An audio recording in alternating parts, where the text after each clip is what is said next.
Would have been nice to go live from Indy, though. I know it. I was listening to putting the podcast together for this morning, and I had to cut a bunch of stuff out because we were talking about we'll be back with you live from Indy, and we'll have this and we'll have that, and then I mean, we did go live from Indy, just not us. You know? Yeah. That sucked. Internet wasn't cooperating, and we were pretty busy actually. Yeah. I don't know. I wonder if it would have worked at the hotel. We never really did try to mess with that, but right. I don't know. By the time we were done doing what we were doing, pretty late. All right. We're back. Multiple hurdles. We just talked about it. The Wi-Fi would not cooperate in Indy at Lucas Oil. Then the amount of time we spent putting some stuff up after media days was maybe more than we thought, or just I don't know. We wanted to get a bunch of stuff put out in a timely manner. And then yesterday, holy shit, man.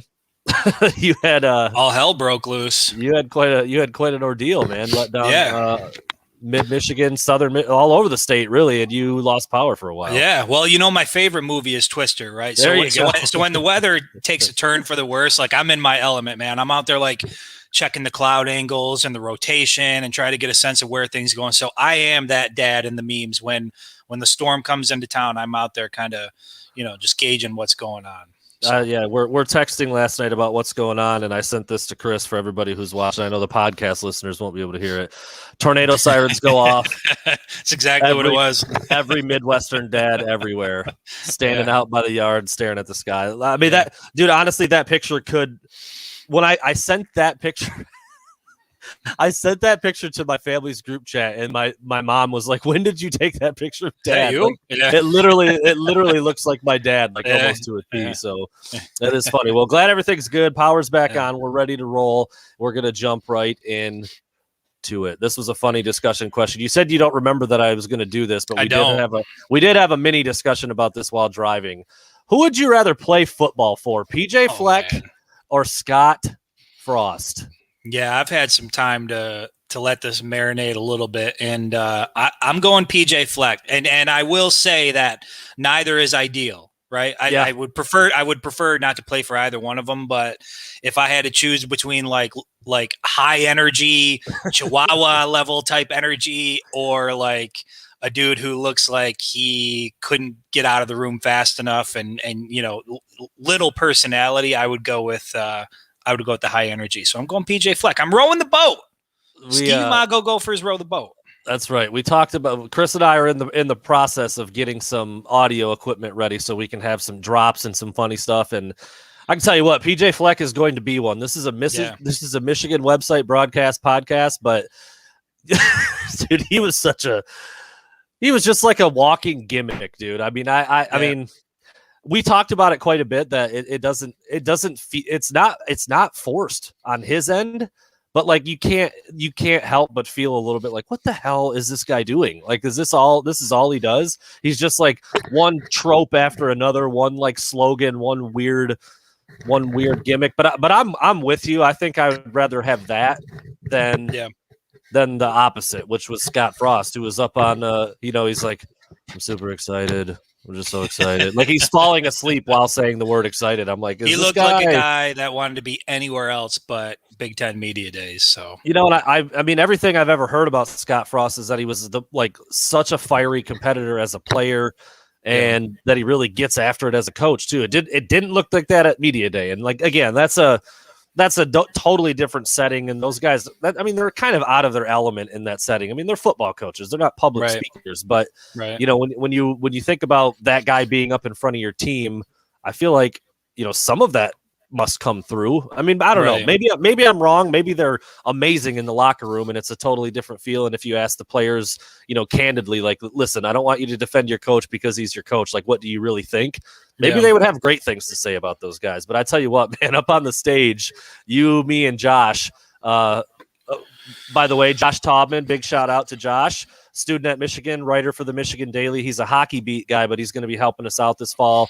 He tagged along, and we had a great time, and he did a good job. And he was going to go live with us. I think he was pretty excited about that when we were setting up in Indy, and then again, the Wi-Fi didn't cooperate. So anyways, shout out to Josh for helping out. But you, me, and Josh had a lot of fun talking about these coaches, and especially PJ Fleck and Scott Frost were a big focal point for us. Yeah, and like we were talking about before, given how Scott Frost conducted himself when the Big Ten postponed the season due to COVID, and Nebraska and Scott Frost in particular was pretty outspoken about, like, we want to play football, we'll go somewhere else, we'll go to another conference, whatever the case is. You would have thought that after that whole dust up, maybe he would have showed up to Big Ten media days with a little more feeling incentivized to be a little more, just engaged and enjoy the experience, but that clearly wasn't it. Or maybe that's just him, and that's what Scott Frost looks like at at an event like that. I'm not sure, but like I said, they weren't getting ready to run out of the tunnel. They weren't gearing up for a big game. So I'm not gonna put a lot of stock in what it means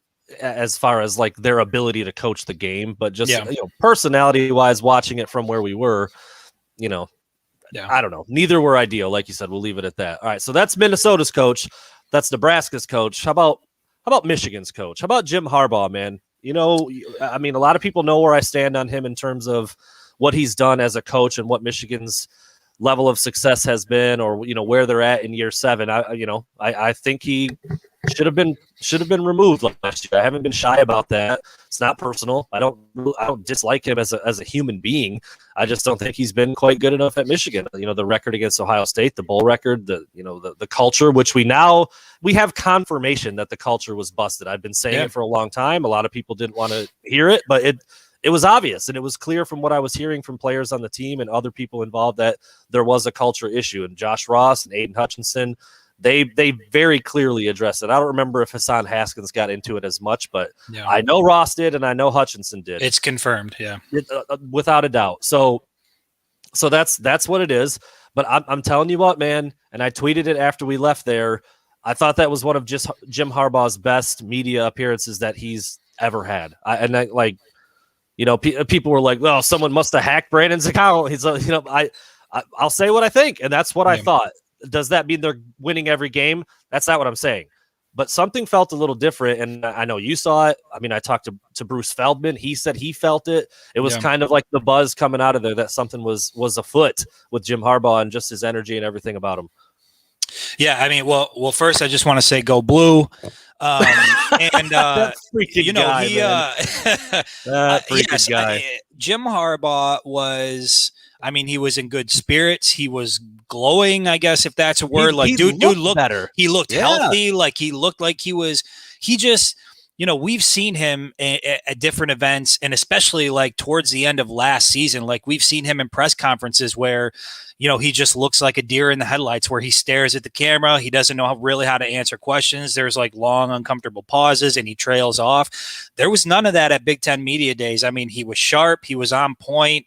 I think the message that they were putting out there was really good. It's clear that there has been some internal discussion about how they're viewing this season, because you heard a lot of the same things, like from Hutchinson and from Harbaugh. But yeah, man, I thought, like you said, I don't necessarily know what that's going to translate to on the field, but with where we're at in July, it was really nice to see him show up and just be sharp and engaging with the media. And I enjoyed the experience. It was nice to be able to participate in that.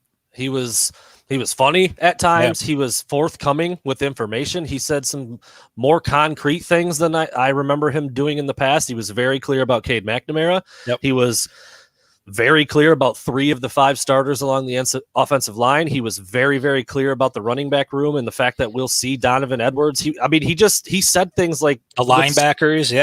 With certainty about specific guys. And that's also different from what we've seen in the past.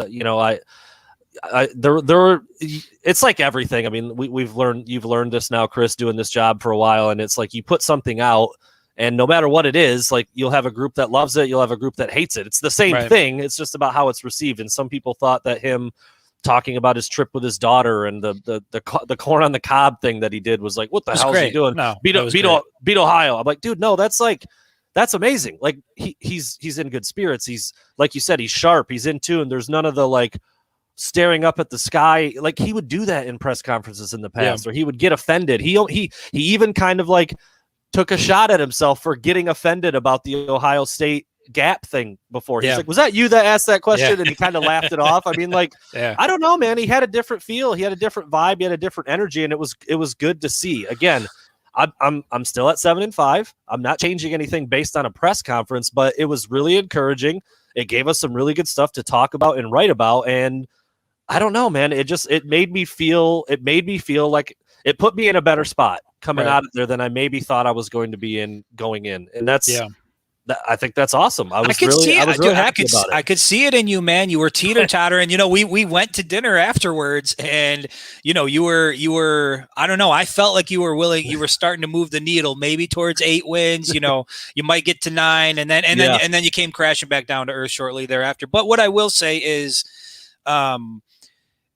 I think what we saw at Big Ten Media Days from the players, from Jim Harbaugh, lends credibility to what we heard coming out of like spring ball, where you heard a lot of the players say, man, it just feels different. There's a different energy. And it's like, okay, well, they're just saying that. And then you go to Big Ten Media Days and you're around, you listen to a guy like Aiden Hutchinson saying like, I'm willing to die for this. And of course it's hyperbole, but this guy, you can tell that his mindset is just exactly where it needs to be. Jim Harbaugh, we're gonna beat Ohio. We're gonna die trying. Like, I've never heard him say anything that forceful when it comes to Ohio State, and clearly there's more emphasis being put on that rivalry, which leads to a whole other set of questions. But the bottom line is, everything we've sort of been hearing coming out of spring ball and kind of what's going on in Schembechler Hall. I could see that when I was around those guys. I felt that. I think everybody that was there felt it. And we talked about this, like, if they don't go out and put together a really solid season, like, I'm going to sit back and scratch my head and think like, man, what was all that about that Big Ten Media Days? What was all this energy? Because it certainly didn't materialize. But right now, as it stands today, I feel very confident about 9-3. And that was what I predicted. And I'm sticking with it. Well, we're gonna find out pretty quick. That week 2 game that we've talked about 1,000 times against Washington is really going to be the fork in the road, the tipping point, the deciding, whatever you want to call it, whatever cliche phrase you want to come up with. It's going to be so big in terms of what the rest of the season looks like, in my opinion. And you're right, dude. I mean, if they come out in that game and they stomp all over Washington and get a big win, I'm going to lean back on some of these things that they said and be like, okay, it wasn't just talk for once. It was legit. Yeah. There's new leadership. There's a new focus. There's a new mentality, and it looked like it on the field. And on the flip side, if they get beat at home by Washington, I'm gonna say, it was all talk. What the hell was all that about? How can you say that and then do that? And that's what that week 2 game is really going to be for me. And I know we've talked about it a lot up to this point, but hearing them talk about it like we talk about the season in general and the preparation and the work and how bad they want it, all those things, we'll get a chance to see that pretty quick. I mean, Western Michigan in the opener, I mean, you hope Michigan wins that game handily, but we'll see. But it's really, man, it's so much about that week 2 game against Washington. You mentioned Ohio State. That was something we talked about with a lot of the players. We even talked to the Ohio State players about that. We'll have something up on that later today. Mixed feelings about it a little bit, I think. Michigan, however you want to say, taking things up a notch in terms of how they're viewing Ohio State and preparing for that game. And honestly, man, I've never really subscribed to that line of thinking much as much as a lot of people did, that Ohio State took it so much more seriously that by the end of the season they were just way more ready for it. I just think, like, by the time you're playing your 12th game, like, you're the team you are. Right. And I don't know, man. I go back and forth on it a little bit, because clearly the results have been what they've been. Like, Ohio State has been more prepared, better, more talented, less mistakes, better execution. I mean, all of the above. But I did find myself thinking, like, wow, man, it's Jim Harbaugh's 7th year, and now, like, you're taking it more seriously, and you've got another level to the rivalry. Like, why was it already not on 11? Like, I just So I don't know. I found myself going back and forth on that a little bit. That was one of the things I talked to Bruce Feldman about. Put that article up this morning, and he said like, I felt it. It was cool to see Josh Ross getting pumped up and he's clenching his fist, but they're still not going to beat Ohio State. And like, that's, that's a guy who's not, he doesn't have a dog in the fight. He doesn't care. He's a national guy. Right. He's not a fan of either school. It is what it is. So I don't know what I just wonder, like, if you kind of thought about it the same way I did, back and forth, important, not important, coverage. I mean, there's one of two ways to look at it. You can look at it and say, yeah, I mean, he's entering year 7. Like, why the hell are we just now, or why are they just now in a place where they're going to take it more seriously? Or you can look at it like, okay, I'm glad. Like everybody has been asking, like, why don't you talk about it? Where is the motivation? And we're seeing that now, right? Like, they're talking about it openly. We're seeing the signs in the weight room. Aiden Hutchinson said, like, basically that's just the tip of the iceberg. Like, they are doing a lot of things related to Ohio State that he wasn't even willing to talk about. So it sounds like there's certainly a renewed focus there.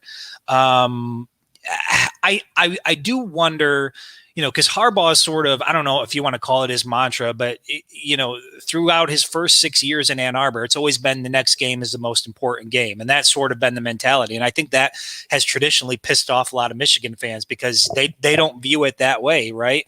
And Aiden Hutchinson even said, as I'm preparing everything we do, no matter who we're preparing for, Ohio State is always there on my mind. So it was nice to hear stuff like that. I do wonder how much the new look coaching staff has played a factor in the renewed focus on Ohio State. Like, you have a guy like Mike Hart now walking around at Schembechler Hall, who played in that rivalry, who, Mike Hart didn't get a win in that rivalry, correct? If I'm not mistaken, I think I'd have to go back and look, but yeah, I don't think Hart or Henny got a win in that rivalry, if I remember correctly. But in any event, you have a guy who was there, who's intense by all accounts, who, maybe is sort of helping facilitate more of that emphasis on the rivalry. I don't know what it is. I don't know why it is, but it's clear that they are, they're choosing to put a little more focus on it. So Ron Bellamy too, another former Michigan player. So two assistant coaches added to the staff who played in it and were a part of it. And maybe that is what it is. And they've got the new poster, new graphic, whatever you want to call it, up in the weight room that wasn't there before, that made some rounds a couple months ago.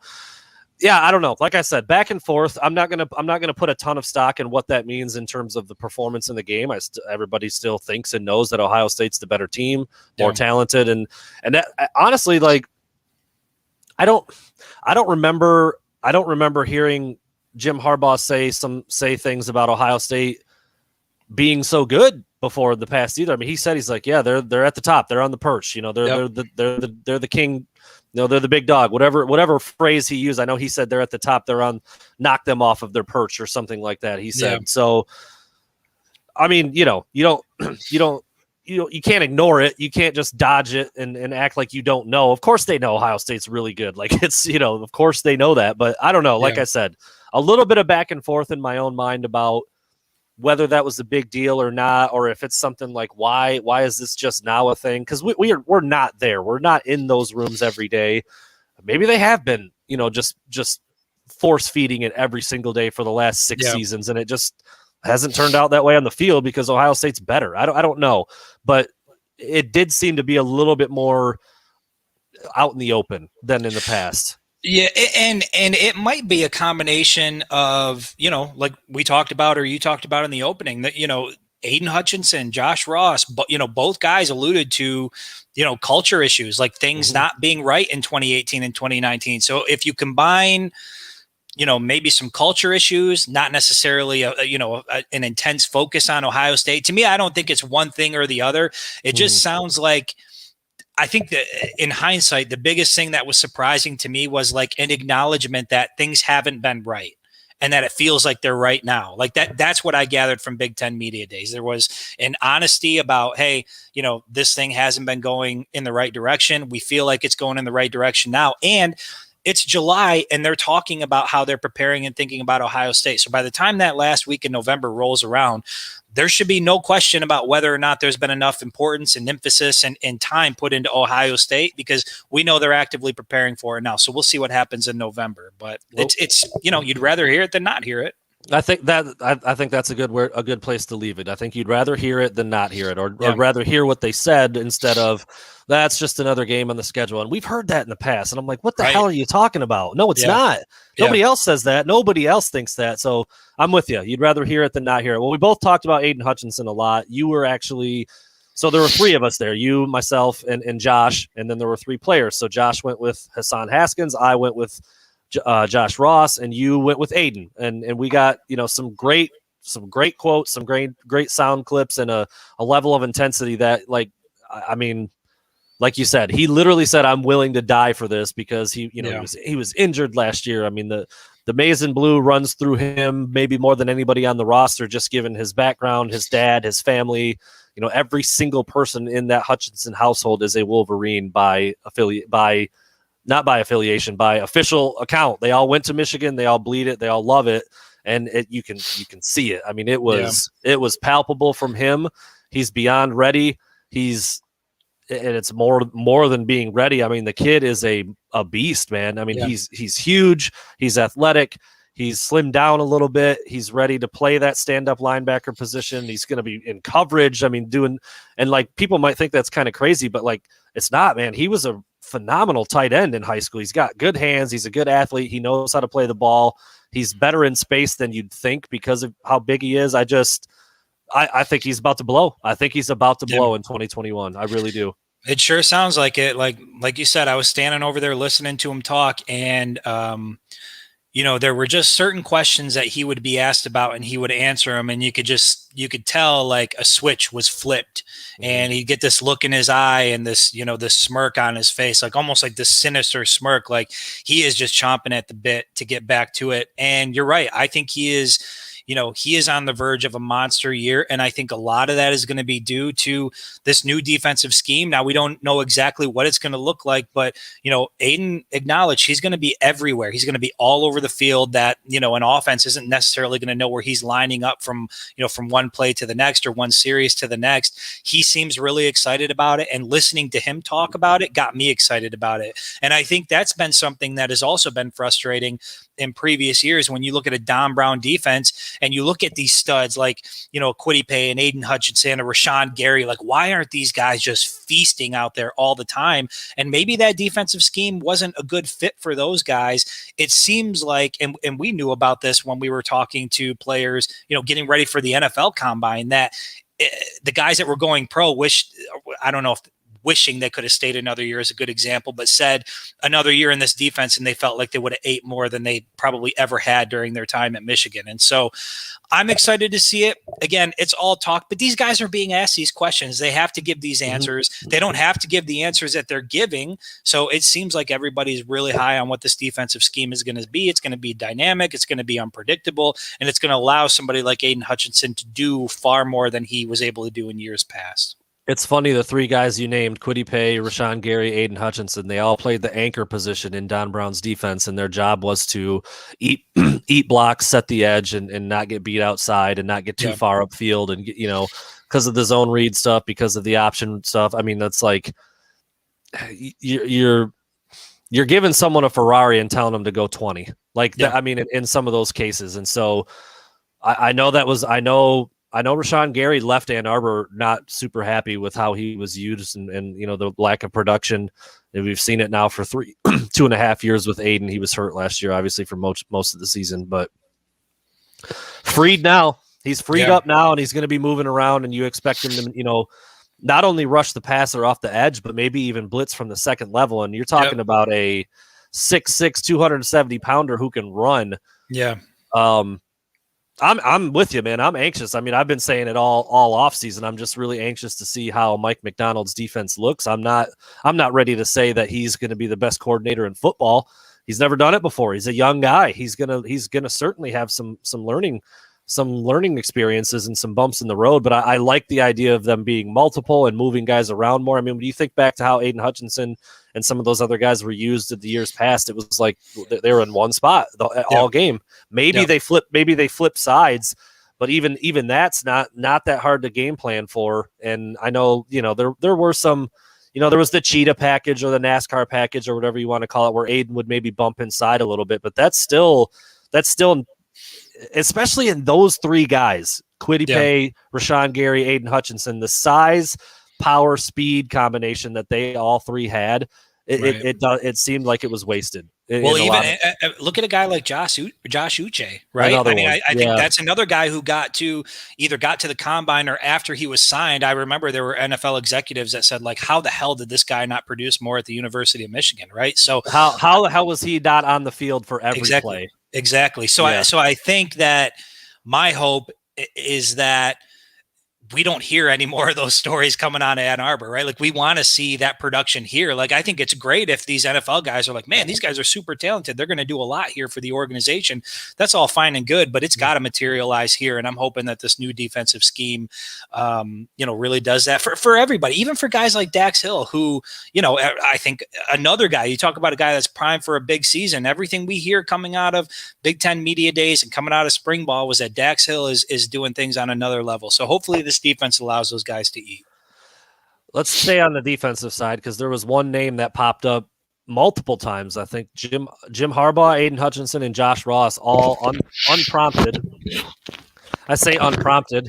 I wonder sometimes because you get such similar answers. Like, do they, en route to Indianapolis or Chicago where it's been in the past, do they have like a pad in front of them where like we're going to talk about this guy? Here's what we're going to say. Yeah. This is one of the lines we're going to say. That I don't think they do that, but it is pretty crazy how similar some of their answers are sometimes. But it's also like if you believe in some things and you say them a lot, like they soak in, and guys can recall and lean on those things. I really don't think it goes that way with individual players. I just don't. I don't think that's part of it at all. I don't think they have one conversation about like mention this guy a lot, don't mention this guy. I do not think that happens. I think some of the mantras and some of the the concepts and the overall themes of what they're doing, I do think some of that is coached up a tiny bit. Yeah.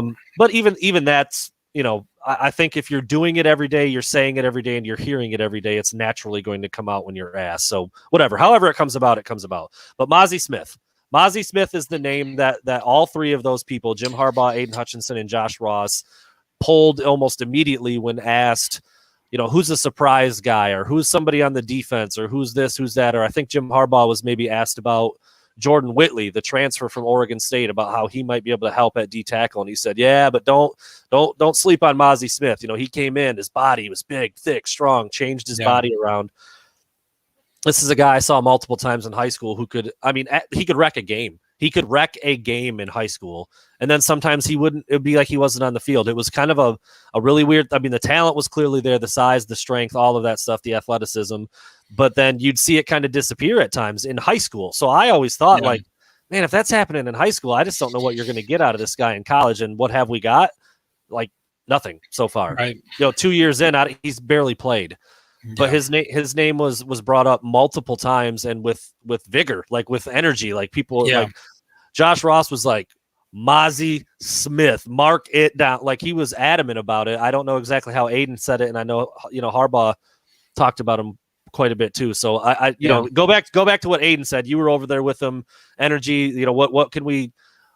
I guess at this point, what's your expectation personally? What we'll see out of Mazi? And we're going to have him on tomorrow, by the way. Exactly. So that's what I was going to say is, same thing. Aiden said, this guy's been putting in the work. He's getting bigger, faster, stronger. Obviously he's going into his third year, and there's an opportunity for him to snag a starting spot on that D line. And you're right. We haven't really seen, he was obviously a highly rated recruit coming out of high school, but we haven't really seen anything from him during his time in Michigan. So, after hearing Josh Ross, after hearing Aiden Hutchinson, and after hearing Jim Harbaugh, I'm like, shit, we got to get this guy on. We got to talk to him because I want to know, what he's been doing. I want to hear from him. Obviously, the team and the coaching staff feels very confident about what he's about to do. So yeah, as soon as actually while we were in Indy, I reached out to Mazi, said, hey man, you got to come on. We got to talk. And he's going to come on Monday, and we're going to kind of rap about what he's got going on. But it certainly sounds like he's another one of those guys that's ready to have a breakout year. And I would love for it to happen because like you said, in high school, he showed that he has the ability to be dominant. Typically if you've got that ability, it stays in there somewhere. You just, you got to wait for your opportunity. And, hopefully 2021 is his opportunity to do that. Lord knows the Wolverines need that depth on the defensive line. So I'm hoping that is legit. Yeah, you've got, as I mentioned, Jordan Whitley, who we haven't seen at Michigan, obviously, but he did some okay things at Oregon State. He's big. He's way bigger than any of the other guys, in the neighborhood of 350, where guys like Mazi, Chris Hinton, 305, 310, but more athletic, more agile, got a little bit better of, more of that athletic build. So there's some guys there. Again, this new scheme, how are they going to be used? What are you going to ask them to do? If you're talking about a 3-4, Mazi and Chris Hinton aren't really the kind of guy you want in the middle. You want guys who can two gap and eat up the middle and really stuff the run and also put pressure on the quarterback up the middle. Most quarterbacks will tell you that's the worst place to get pressure from. So yeah, I'm really curious to see. I mean, if you want a guy who can make a play up the middle of the field and make tackles for loss and get after the quarterback a little bit, that's your Mazi Smith, that's your Chris Hinton. If you're looking for a guy to stuff the middle and take up both gaps on the side of the center, that's Jordan Whitley. So I'm curious to see how they're all used. And again, it's nice to hear a name that we haven't seen anything from. And if the expectations are there, and again, like you said, they're asked these questions, but they don't have to answer them the way that they did. Nobody said, how's Mazi Smith been doing? That's what I was going to say. It's clear he's doing something because all the guys that were there said, hey, Mazi Smith, so whatever he's doing, it seems to be working, catching the attention of the teammates and the coaches. And like I said, we'll talk to him about it Monday, and hopefully it materializes on fall Saturdays, because I would love to see it. Yeah, I would too. He was, and like I said, he was. I saw him a couple times in high school. He's a cool kid. He's got a cool personality. And like I said, I've seen him wreck a game. I mean, that's high school. That's not playing. That's not playing the interior defensive line in the Big Ten. But still, like, the talent's there. If he is bigger, stronger, faster, reshaped his body, then he's got the tools. So I'm anxious. He's to at see Michigan that. For a reason. Absolutely, and like you said, he was wanted. I mean, this was a wanted guy. He could have went to a lot of big time schools and a lot of big time programs, and he picked Michigan, and we just haven't seen it yet. And so we'll see how that turns out in the fall, because it sounds like guys are pretty high on him. On offense, I talked about Jim Harbaugh being very forthcoming with some information and, giving some concrete statements. And one of them was about Cade McNamara. Not really a surprise based on what we had heard about spring ball, and that, he was better and he's been in control and his leadership and this, that, and the other. But I mean, Jim Harbaugh straight up said he's our starter. Yeah. As black and white as you can get, he said Cade is the starter. Now Alan Bowman, who we're also going to have on the stream later this week, just got there and hasn't really done anything with the coaches yet. Obviously, he wasn't around for spring ball. He doesn't have the timing figured out with his receivers yet. We'll see what comes out of fall camp here starting on August 6th. But earlier in the year, I thought it would be Bowman. I really did. I looked at his resume. He started a bunch of games at Texas Tech. He's got a bunch of stats. He's been productive, and Cade hasn't. I mean, it was really that simple for me, and now I'm not feeling that way anymore. But again, maybe a lot can change here in the next 3 to 4 weeks when Bowman's with the team and in practice and going through the offense. But the way Jim Harbaugh talked about Cade McNamara, and he did one of these, like, he's not letting it go. He did something, kind of like that when he talked about JJ pushing him, because McCarthy's obviously very talented and he's kind of up next. But Cade, man, sounds like Cade's QB1. It does sound like it, and I've gone back and forth on this a little bit, because when I heard him say it, I was like, "Wow, that's big news." But I guess in hindsight, it should be expected, right? He's been with the program the longest. He's got the most game experience of anybody on the roster yet, and Alan Bowman has not thrown a pass in an official practice at this point. So I would expect, I guess, Cade McNamara to be leading, the race going into fall camp. But yeah, man, it sure sounds like, it's not just the fact that he's leading it, but you listen to, the way Harbaugh talks about the fact that he's bringing other guys along with him and he's showing a sense of leadership. And you listen to Aiden Hutchinson talk about it and how Cade is sort of just the rock, that's keeping things together on the offense. And so it sure as hell sounds like Cade McNamara is going to be the starter in fall. But you and I have talked about this a lot before. Alan Bowman chose Michigan for a reason. I'm sure he had other opportunities to go elsewhere, and he chose Michigan for a reason. We're going to ask him about that on Wednesday, but I'm guessing one of those reasons is he wanted to come here and play football. He wanted to actually play in the game and be that guy. So it's going to make for a real interesting fall camp. And Harbaugh acknowledged that, even though it doesn't seem like Cade's going to give it away, JJ is fighting him for that. So you add Bowman into the mix. It kind of sounds like Valari's role within this mix is already been determined, right? He's going to be like this hybrid guy used in sort of a different way. I don't think he's in, legitimate competition to win the starting job, but you're going to have 3 guys in this battle that by the time fall rolls around, week 1 against Western Michigan, it could be any one of those guys I won't say I wouldn't be surprised. I'll be surprised if it's anybody but Cade, but I won't be like, I don't know. I won't be blown away by it. But at this point, I expect Cade to trot out week 1. And we put up an article about this. You put it together a couple weeks back about starting JJ. And I mean, there is a big faction of people that think you just, given where the program is right now, Harbaugh's record through 6 years, and what might happen after this year or throughout the season, just give the keys to the rookie. He's talented. He's going to be the guy at some point down the line. Just let him go. That's a lot to ask a young kid, but I don't hate the argument. I don't, because I don't think Cade McNamara is a world beater. I think he's a good quarterback. I think you can win. You can win with Cade McNamara if the rest of the team is, better than it was last year. And maybe with Bowman too. I just, all you can see is highlights of him from when he was at Texas Tech, and it's completely different. The opponents are different. The venue, the offense, the personnel, everything's different. So it's hard to really say what you're going to get out of him at Michigan. But I don't know, man. The quarterback thing is, that's got to be storyline number 1 going into the season, is it not? It has to be. And here's what I would say. If you had to choose, Brandon, let's say you had to choose a team that goes 8-5 or even 9-4 with Cade McNamara, or 6-6 and 7 or whatever it is, 6-6, 7-5 with JJ McCarthy.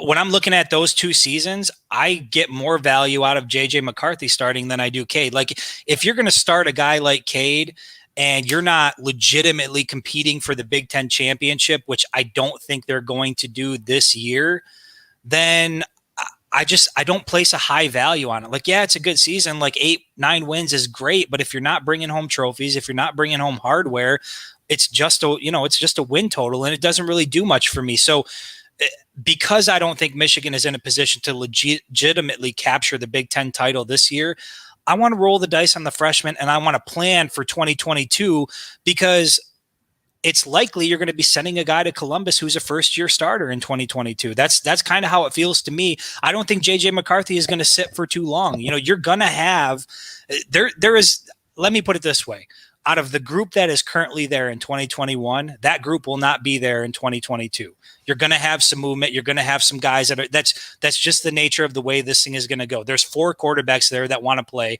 and 4 quarterbacks aren't going to play. So for me personally, I would like to just see Harbaugh plan for the future, get JJ out there.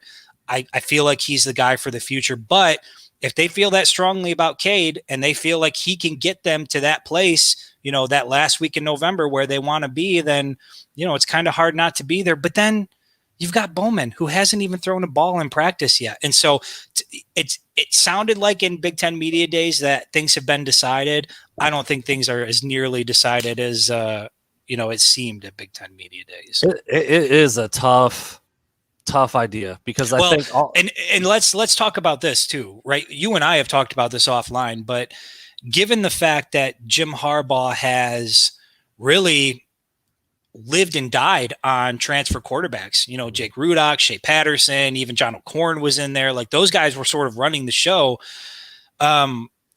Do you think there's going to be a hesitancy from Harbaugh's side to pull the trigger? Like, if Bowman is, 1 or 2 clicks ahead of where Cade McNamara is at, do you go with another transfer quarterback as your starter and risk throwing a wrench into, we talk about that sweat equity and some guy, a guy that's been there with the team. I'm struggling to see a scenario, unless Alan Bowman just destroys Cade McNamara in competition, that Cade isn't the guy week 1. I'll say it this way. I just think I think because of the uncertainty of college football, and especially like Jim Harbaugh, the contract deal and the buyout deal and whatever that might mean moving forward, and just sports in general. I mean, I've been around sports my whole life. I've never played at a high level, never coached at a high level, but I have never been at a practice or a preseason getting ready for a game like at a place like Michigan. I mean, not even close. Most people haven't. But right. I do feel like when you're in that situation and you're coaching and you've got your team, you've got a guy who's the best, and that's who you go with. I just think, like, I don't think you can bank on, like, well, it stashes a little bit for us for next year or 2 years. who's the best guy? Play him. That's it. Yeah. That's where I'm at for me. And I think I don't know if that's how all coaches think. I mean, I'm not saying that there's not some value in getting a guy like JJ some real reps and some comfortability and some chemistry with his guys and control and command of the huddle and in a live situation that might be better for him down the line. I'm not saying that that's not the case. That's almost certainly is the case. But I just think you're here, you're in the here and now. Who's your number one guy? That's the guy. I don't care. I don't care if he's a transfer. I don't care if he's been there. I don't care if he's a freshman. I don't care if he's a fifth-year senior. I don't care if he's a walk-on. If he's when you put your guys out there, and this again, it might be a lot. It probably is. Not might be. It's probably a lot harder at Michigan than like when I coached middle school basketball because like everybody's freaking good. They're all really good. They're all good. But I do think with everything that they have, all the film that they have, they watch the reps back. They've got analytics. They've got data. They've got, literally like how the body is working. I mean, there's so many things that go into it. I think you get to a point where it's quite cut and dry who the number one guy is. Sure. That's who you play. That's guy. What's interesting, though, is even if, whoever the best guy is, whoever it is they end up playing, you still got him at 7 wins.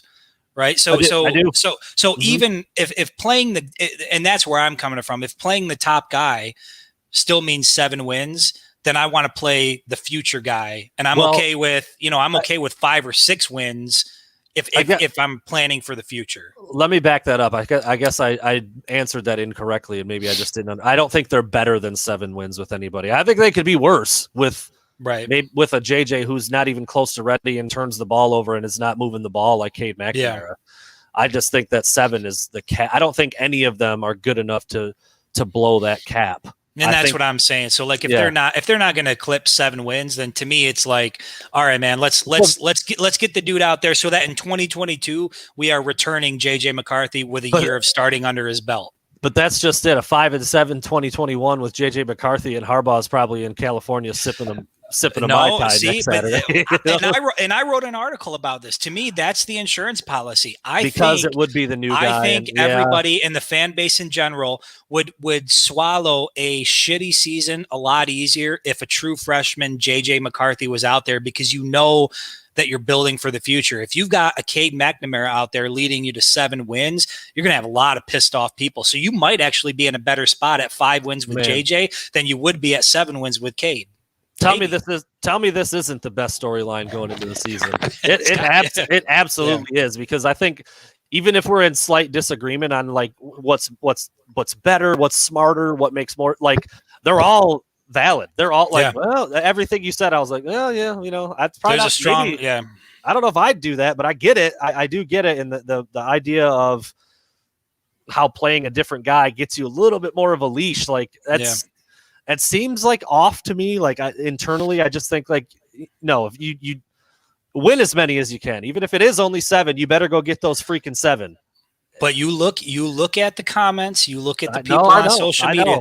There is a large segment of this fan base that wants to roll the dice on JJ. His recruitment was long. His recruitment was what is he? He's the 3rd highest rated Michigan quarterback of all time, and the highest in like the last 13 years. I thought it was 2nd. I thought he was behind only Ryan Mallett, but maybe I'm Ryan Mallett and Henson. Was he? I think so. Yeah, because I wrote an article. I think it was he's 3rd all time, highest over the last 13 years. But Michigan hasn't had a lot of guys like this, and so I don't know. He's here. It's JJ McCarthy. This is the dude we've been waiting for. And you see it elsewhere. Like you see it around college football. It's not unheard of. Like if you get a 5-star quarterback, even if he's a true freshman, for that guy to be starting and kind of calling the shots. And given the way, here's another thing, given the way the quarterback situation has played out at the University of Michigan over the last 6 years, I have no reservation about going with a true freshman, because we haven't had any world beaters in Ann Arbor at that position.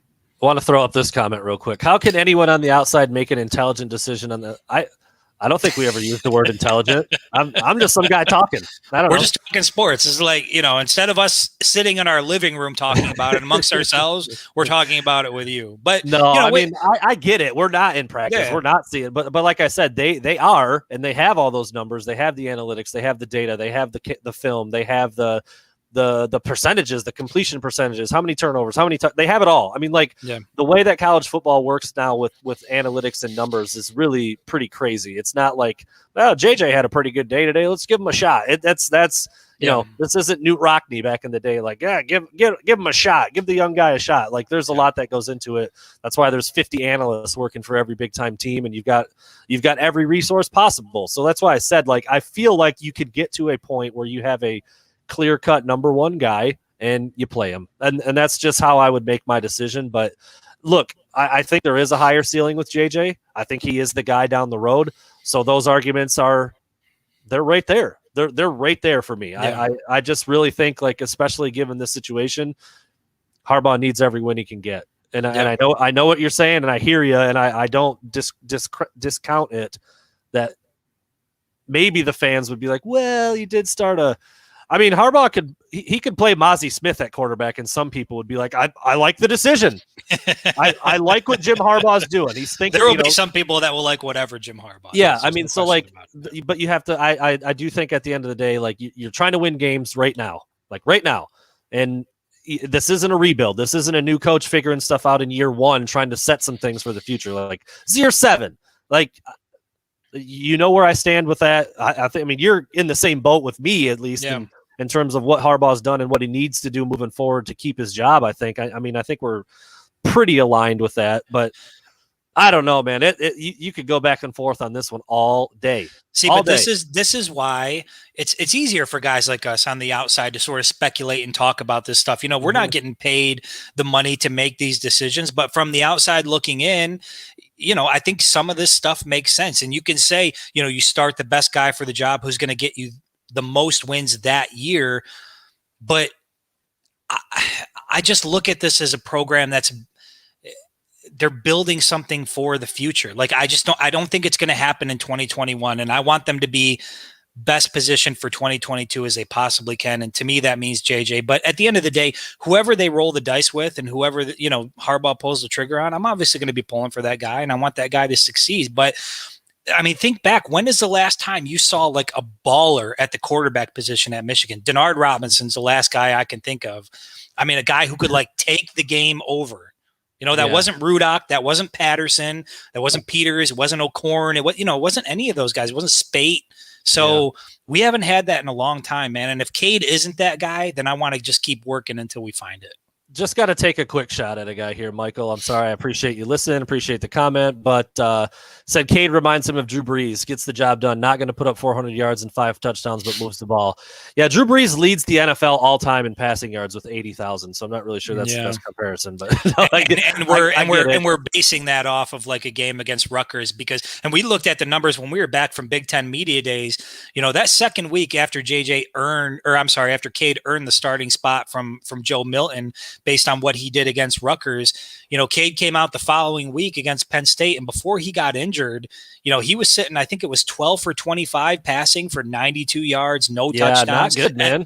And that was not a game that was going well for Cade McNamara. And then he had the one rush for 3 yards where he ended up getting injured, and that ended his season. And so, you know, if you're high on Cade McNamara and you think he's that guy, that Drew Brees type guy, like, that's cool, but you're basing that entirely off of Rutgers. 2.5 quarters of football. Yeah. 2.5 quarters of football against Rutgers, and then a little bit against Penn State. Yeah, it's not a lot. And then a real bad outing against an 0-5 Penn State team. So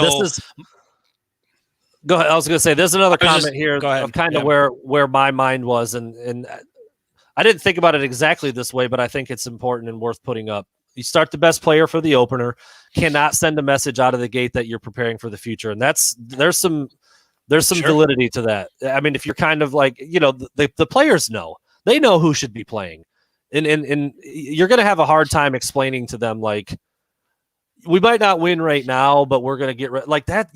That's thin ice, man. You got to be careful with that. If Cade's clearly the guy, but everybody on the team knows, like, yeah, JJ is going to be really good. He's just not ready yet or there yet. But you start him instead, then you're kind of saying, like, pack this one in. Sure. Well, your seniors are not going to be on board for that shit. It's tough. That's a fine line to walk and some really thin ice to tread on. So I think that's a good point, and why I say this Who's your top guy? Go. That's your guy. That's your guy. It is, it's a fair argument, but also being the top guy on a 7-5 team doesn't do you that much good. And that's where I keep going back to, listen. So there's, and anybody who's like, whatever side you stand on this, there are valid arguments all the way around. And unfortunately, this is the situation you find yourself in when you just haven't hit the mark at the quarterback position. Here we are for another year, entering another season where there's a big question mark as to who's going to be the guy and how good is that guy going to be, and is that guy good enough to win a Big Ten title? And we just haven't seen a guy like that at the quarterback position in Ann Arbor for a really, really long time. So I hope it's Cade. I hope that guy is on the roster right now. I don't know who it is. I hope it's Cade. I hope it's JJ. Hell, I hope it's Allen. I hope it's Villari. I don't care who it is. I just want to see that guy at the quarterback position. And that is a good point that you make right there about if it's the best player you got and he goes 7-5. So then you're like, all right, well, Cade, you just started all year. You went 7-5, and now you're back again next year. And so is JJ. And here we are again. Right. And now, and now, what do you do heading into 2022? You let them battle it out again. You got a guy coming back who started all year, who was a 7-5 starter. The guy behind, I don't want to get too far ahead of ourselves, but I think that they've clearly got some decisions to make, and we'll see how it plays out. But it's another reason why this season is so intriguing, because you have no idea what to expect. We've mentioned all the names, so let's throw it up real quick. Who's been the best quarterback of the Harbaugh era? I'd go with Rudock. It's probably Rudock. If I had to pick one to actually play a season with, I think I'd go with Patterson. I really do. I think I'd go with Patterson. I don't know. It's really tough. It's one of those two, though. I think, right? It's Patterson or it's Rudock. I don't really know. And either way you cut it, it's not one that he recruited or developed. So it's a transfer guy in both. That's not where you want to be heading into year 7. Yeah. Yeah. No, I mean, geez, man. Yeah, I think you could do a whole episode just on this quarterback stuff. Probably. We've spent a lot of time on it, but let's move on to the running backs real quick. Okay. Before we get to a bigger picture and close it out here. The running back room, we've talked about, what's Mike Hart going to do? How's he going to use guys? Is he going to find a workhorse? Is he going to stick with one guy and then fill in where other guys are needed? We know we're going to see Donovan Edwards. Jim Harbaugh, one of his other concrete statements that I was surprised to hear him make, you're going to see Donovan Edwards week 1 against Western Michigan. He said it again, flat out. I don't remember if he didn't say at the running back spot, but he did say you'll see him week 1. Interesting. So keep that in mind. Yeah. But I don't remember. Did somebody ask him about Edwards, or what was I think they were asking about the running back group and Hassan Haskins and Blake Corum and sort of that. And he, he felt compelled to say, look, Donovan Edwards is right there, and he is as good as advertised, and you will see him on week 1. And I could see the response from, people within the media, and the fans are like, holy shit, here we go again. We're going to have the 3 running back rotation. Same thing. I didn't gather that from what he said. To me, he was pretty clear that, Hassan Haskins and Blake Corum are 1A and 1B, and they're going to ride those guys. And my gut feeling says with Mike Hart in town that if you got a guy that's lathered up, he's carrying the ball and he's doing well, they're going to ride the workhorse for that game. I don't expect it to be the type of rotation we saw last year, but it's clear that there is going to be an emphasis on getting Donovan Edwards on the field his freshman year, whether that's putting him in the slot and doing a jet sweep and just giving him the ball and letting him sort of do what he does, special teams at the running back position. I don't know where it's going to be, but he's going to be involved year 1 for sure.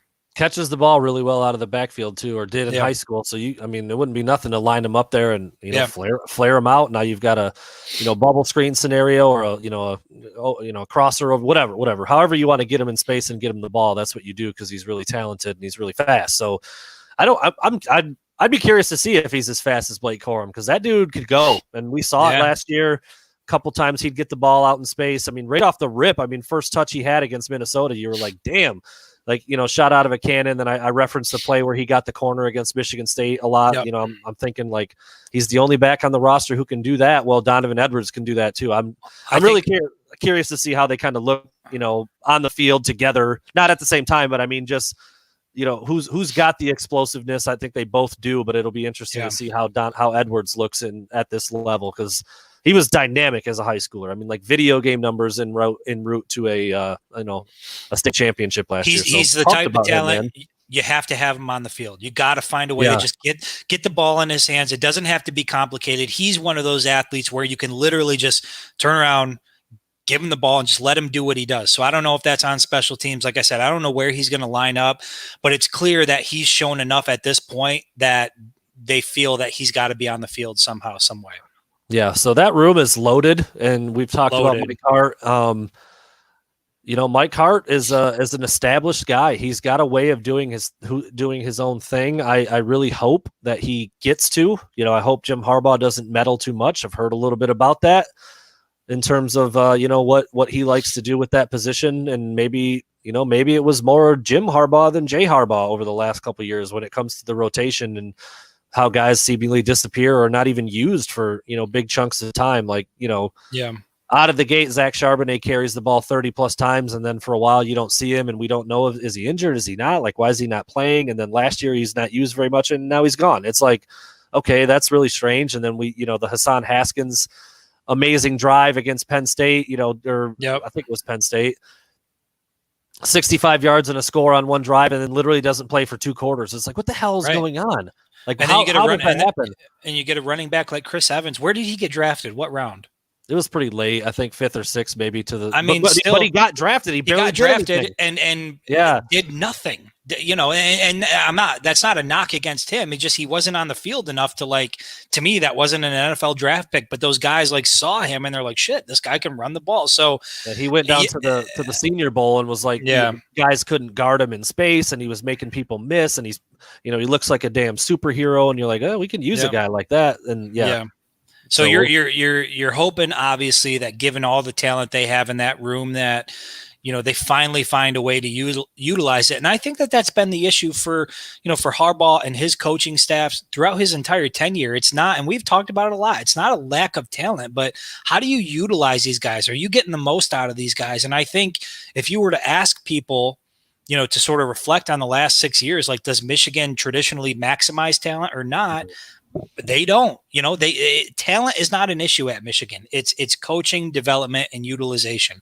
And so my hope is that this new coaching staff really, helps Harbaugh out in that area, because it's clear he needs it. He hasn't hit that stride yet. He hasn't figured out how to use his personnel in the best way. And that's unfortunate, and it's really unexpected, man, especially at the quarterback position. Like, I didn't expect to be here entering year 7, where it's like you can throw your hands up and say, I don't know, man, it could be one of 4 guys. Yeah, no 100-yard games for Donovan Peoples-Jones. An average of less than 3 catches a game for a guy like Nico Collins. We just talked about Chris Evans. Not even double-digit sacks for a guy like Rashawn Gary. Yep. Not a single quarterback recruit has ever solidified the starting position. Like, that's weird in 6 years. That's stat lines for Shea Patterson that can't touch his best couple of games as a true freshman at Ole Miss. I mean, it's like you just go down the line, man, and there's example after example of guys just not being utilized the right way. A guy like Joe Milton last year barely being part of the run game. At 6'5", 240 in runs like a 4.7, 4.6. I mean, like, you take him out to do the wildcat weird. To do the wildcat, like in the goal. Yeah.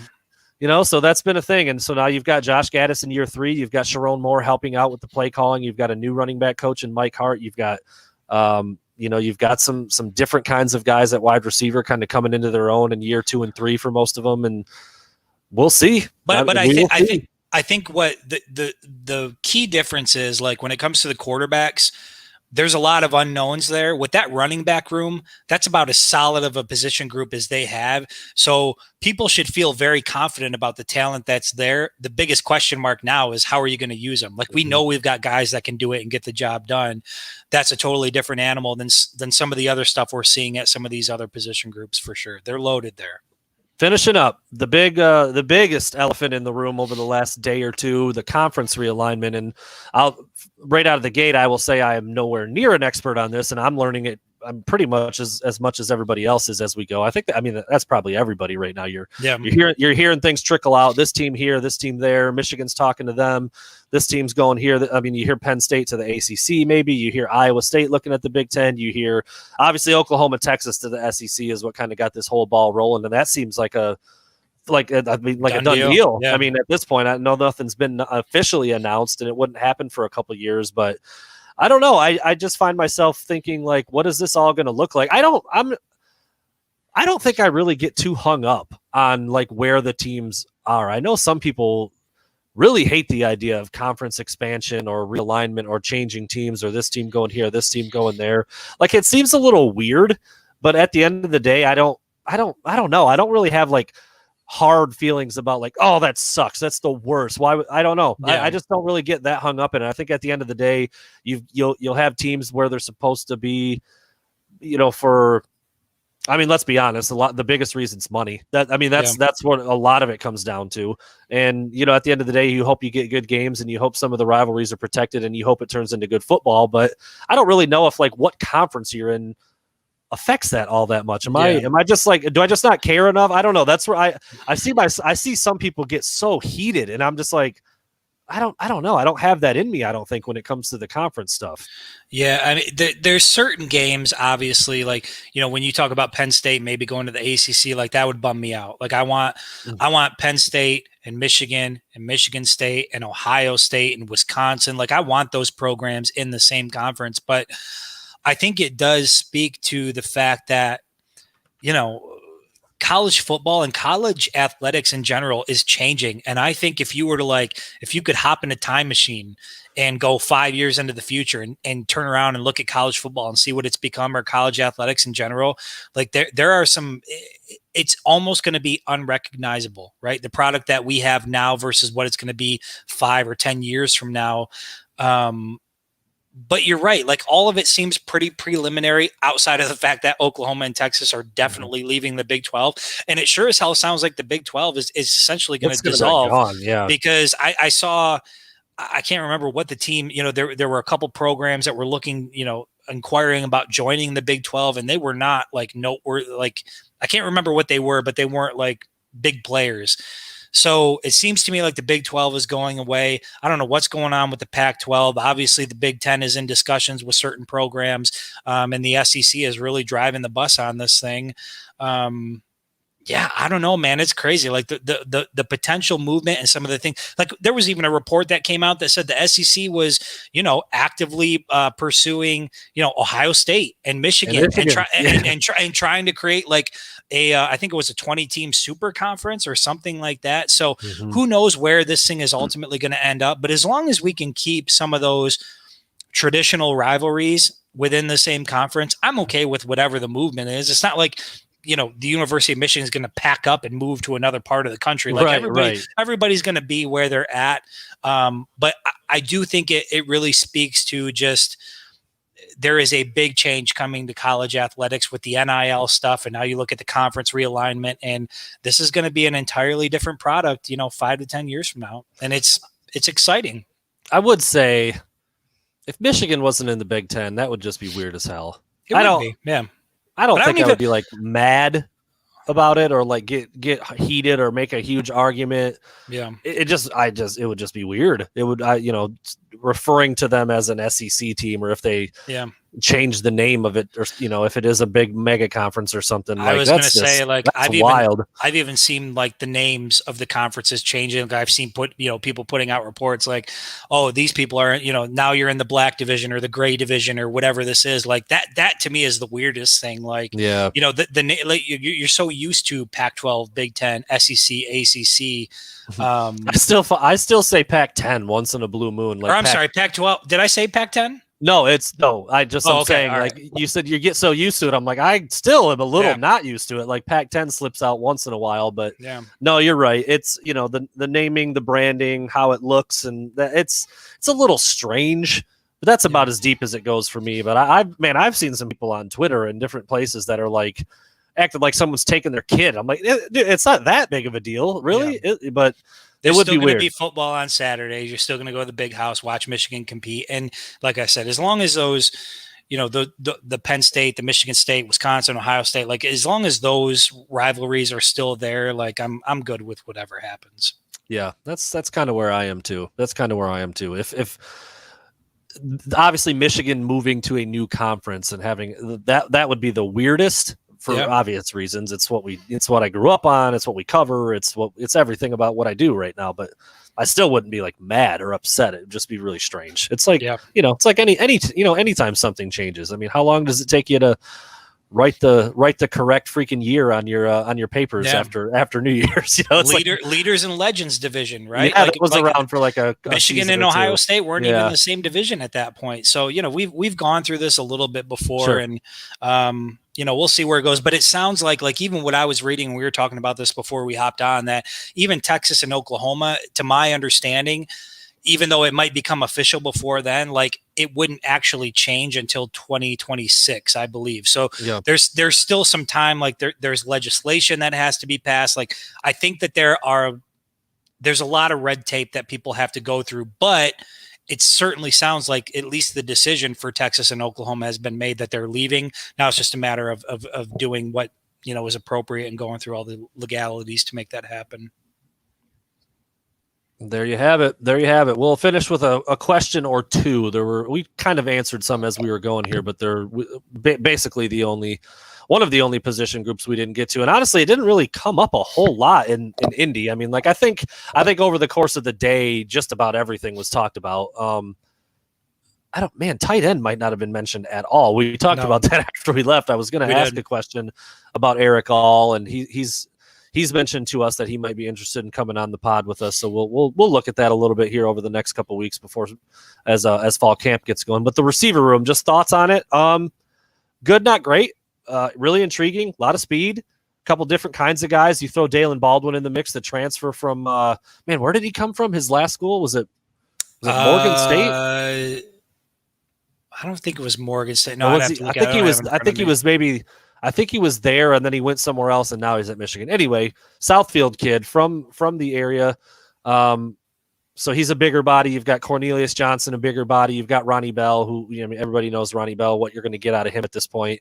And then you've got the intriguing younger guys. You've got Roman Wilson in year 2, speed. You've got AJ Henning, who's got a lot of speed in year 2. You've got Andrel Anthony. Oh, we did hear a little bit about Andrel Anthony. Yeah. Harbaugh had some pretty good Harbaugh thinks he's going to be really, really good is what he said. So Harbaugh is very high on Andrel. There we go. Jackson State is where Dalen Baldwin came from.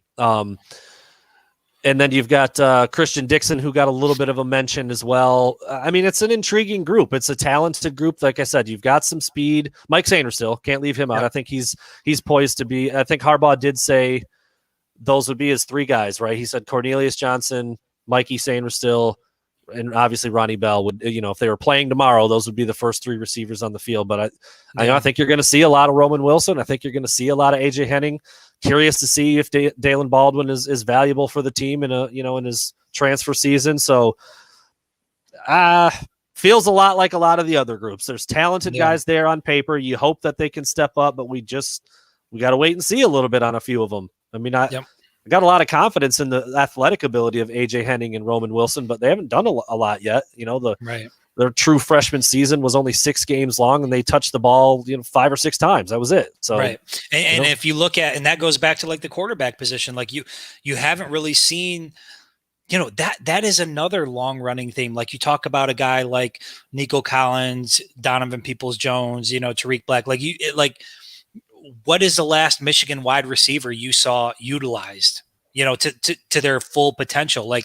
So I think they've got a talented group. I'm really high on Roman Wilson. I like his quickness. I think he's one of those, I know you hate the phrase, I hate it too, but that whole speed and space, if you look at this roster, nothing really, the only thing about it that screams speed and space is the receiver group. Like they're all those smaller, shifty type quick guys who, you can get them in the flat, or you can get them like on a short pass and get them the ball and just let them sort of make their move.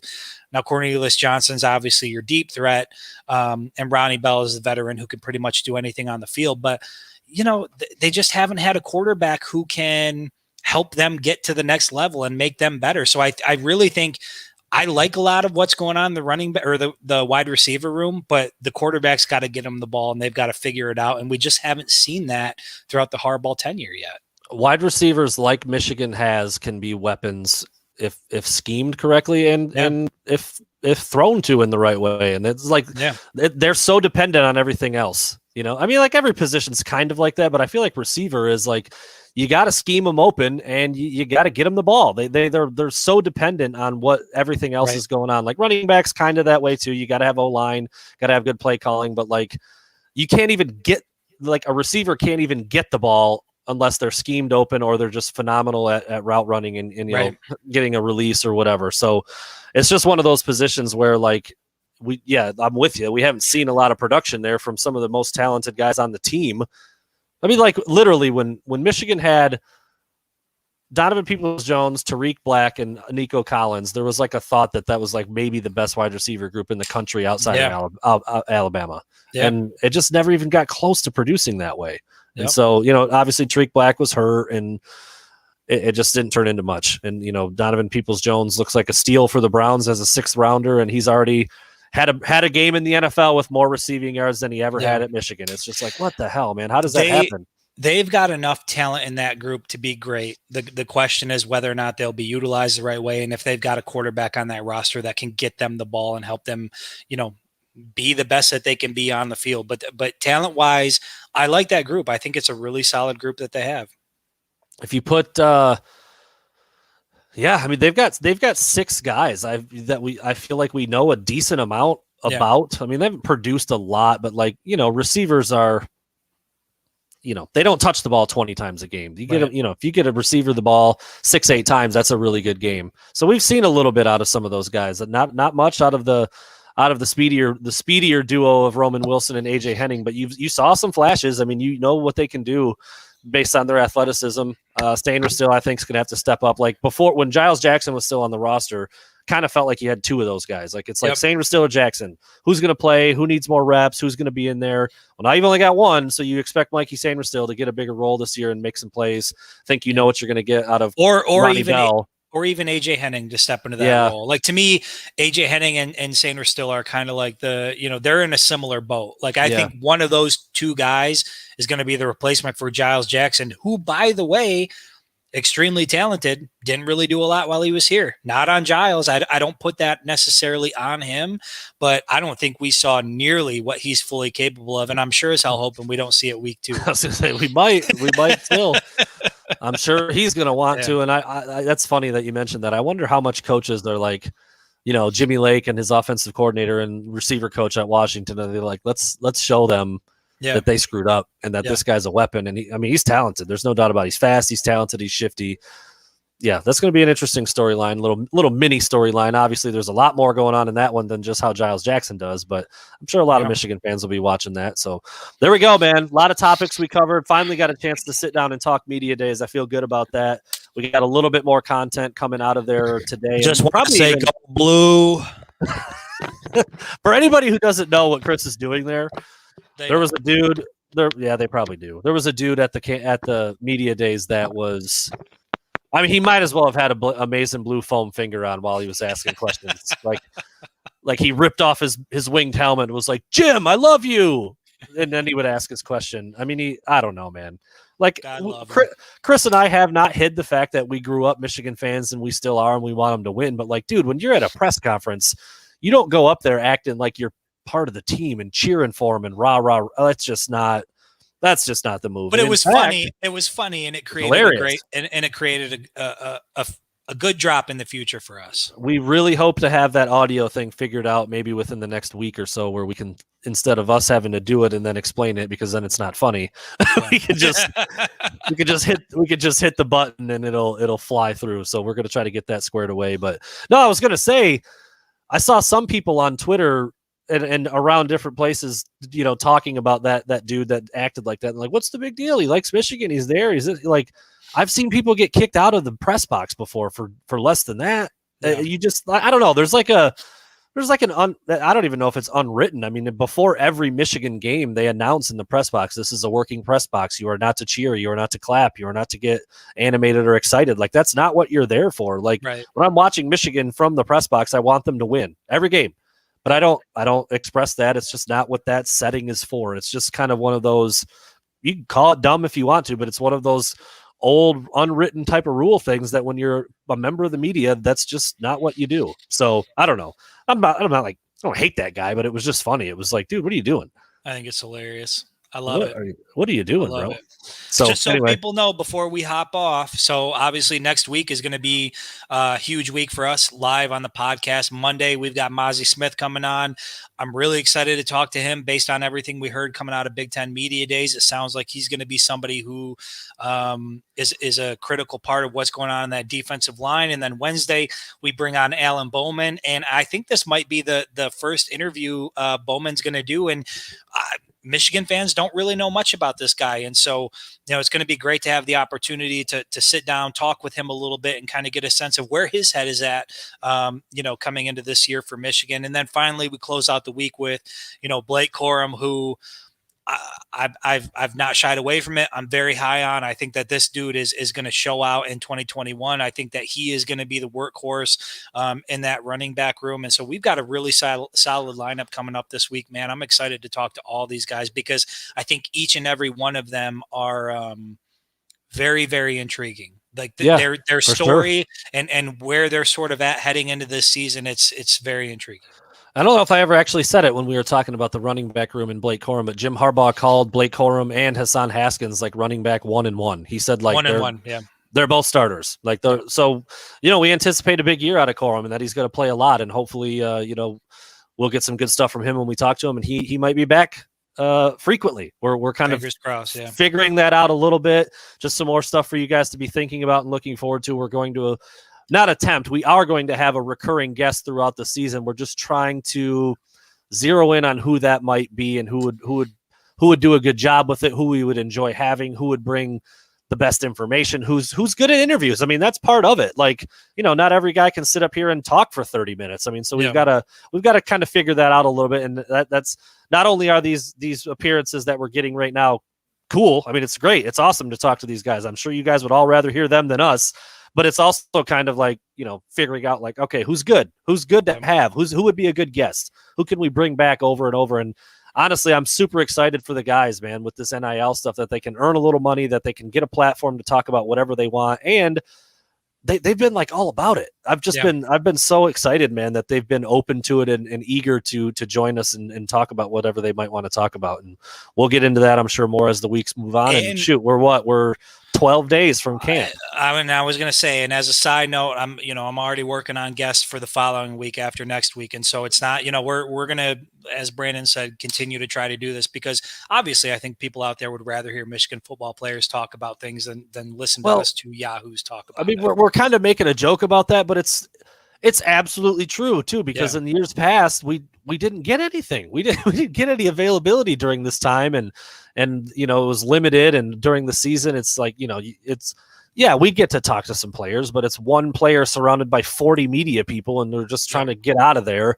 This is a much different setting, and I think if how it went with JJ is any indication of how it could go for everybody, I'm excited, man. I'm really excited about it, and I think the players are going to enjoy it too. So really good stuff today. A lot of stuff from Media Day. We'll have a little bit more certainly today and maybe even tomorrow. I don't know, man. I mean, when you spend 2 days there, you get a lot of stuff. You almost can't use it all. You just can't. Yeah. We'd be doing that for a month if we did. But a couple more things coming today. Hear from Ohio State players. Hear from us. We took a what do you want to call it? I don't want to say we took some jabs, but we were judgy. We were judgy. We judged all 14 Big Ten head coaches and gave our slightly comedic opinion on what they did and what they looked like up on the podium. And then, man, bunch of good stuff. Talked to Bruce Feldman, got that up earlier today. Chris put up a basketball article a little bit ago. So keeping it flowing, man. 12 days till camp, and then we're really drinking from a fire hose. So appreciate everybody listening. We will be back tomorrow night with Mazi Smith at 7 o'clock, right? 7 o'clock. Yep. 7 p.m. Eastern. all these dudes are, I think, going to be at 7 unless there's a reason for a change. So appreciate everybody listening. We will be back tomorrow.